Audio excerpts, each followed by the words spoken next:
Brett, do you miss pre-season? Do you miss all the hard work and building up to the first pre-season match? Bits of it.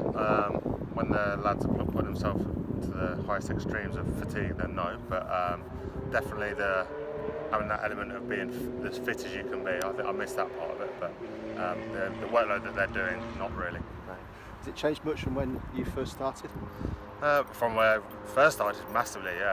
But very similar to when I finished in terms of, because obviously Al Martin was the head then and he's head now around the S&C, and Matty was the coach then as well. So there's a lot of similarities when I finished to what's going on now. And the development boys that you work with, and how do they take to it? How do they find it all? I think it's quite a big shock to the system at the start, because they're not used to getting exposed to the intensity and the speed of learning that needs to take place, and the skill excellence that's going on in and around them and above them. So they have to get up to speed very, very quickly. And how have they done that? They've actually been we've been really impressed with them as a coaching group. Those young guys.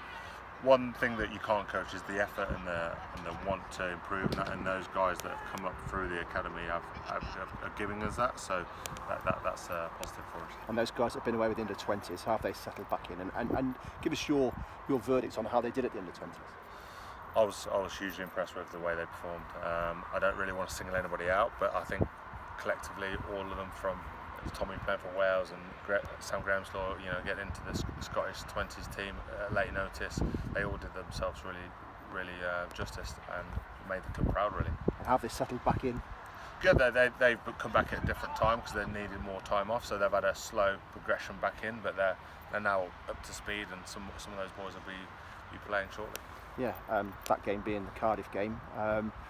What as a club are you looking from those development players when they run out at Cardiff on Saturday? Just, can they go and express the stuff that they've learnt so far in pre-season? Can they go and do that under pressure?